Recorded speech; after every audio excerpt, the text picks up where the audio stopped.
Of the record నేను జనని.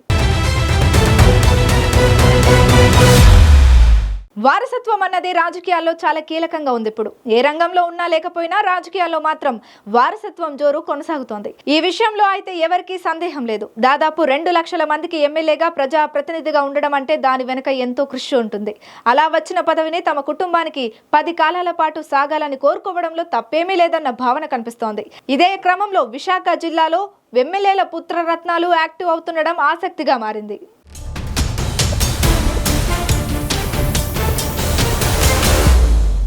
విశాఖ జిల్లాలో చూస్తే 4 అసెంబ్లీ సీట్లలో వారసుల హవా జోరుగా సాగుతోంది.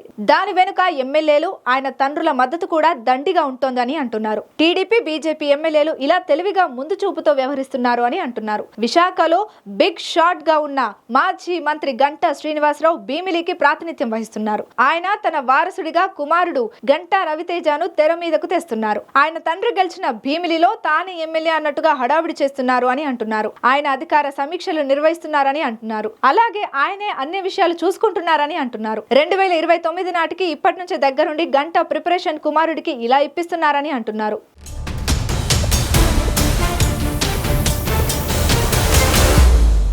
ఈయన తరువాత విశాఖ తూర్పు నుంచి చూస్తే వెలగపూడి రామకృష్ణబాబు ఉన్నారు. ఆయన 4 సార్లు వరుసగా ఎమ్మెల్యేగా గెలిచి తన పట్టుని నిరూపించుకున్నారు. వచ్చే ఎన్నికల నాటికి ఆయన వయసు 7-10 వయసు వస్తుంది. దాంతో ఆయన తన కుమారుడిని ఇప్పటి నుంచే రంగంలోకి దించుతున్నారు. ఆయన కుమారుడు ప్రతాప్ పొలిటికల్ గా తన యాక్టివిటీని బాగా పెంచేశారని అంటున్నారు. ఆయన రాజకీయంగా కూడా తండ్రి అడుగుజాడలో నడుస్తూ పార్టీలోని అందరితో బాగా ఉంటున్నారు. ఇక ఫ్లెక్సీల మీద తండ్రితో పాటు ఆయన ఫోటో కూడా ఖచ్చితంగా ఉంటుంది. అలా జనాలకు ఇప్పటి నుంచే ఆయన పరిచయం అవుతున్నారని అంటున్నారు.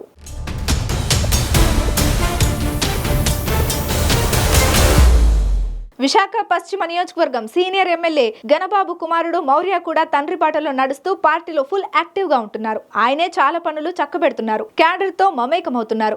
ఆయన అధికారులతో మాట్లాడుతున్నారు. ఇలా తన వారసత్వాన్ని బలంగా చాటుకుంటున్నారని అంటున్నారు. ఇక విశాఖ ఉత్తర నియోజకవర్గంలో బీజేపీ ఎమ్మెల్యే విష్ణుకుమార్ రాజు 2 సార్లు గెలిచారు. ఆయన తన వారసురాలిగా కుమార్తె శ్యామల దీపికను రంగంలోకి దించుతున్నారు. ఇటీవలే కేంద్ర మంత్రి నిర్మలా సీతారామన్ కి ఆమెను పరిచయం కూడా చేశారు. ఆమె నియోజకవర్గంలో తిరుగుతూ తాను ఎమ్మెల్యేగా వ్యవహరిస్తున్నారని కూటమి నేతలే గుసగుసలాడుతున్నారు. ఆమె శంకుస్థాపనలు, ప్రారంభోత్సవాలు కూడా నిర్వహిస్తున్నారని ప్రచారం సాగుతుంది. ఇవన్నీ చూసిన వారు 2029 నాటికి వీరికే టికెట్లు అని అంటున్నారు.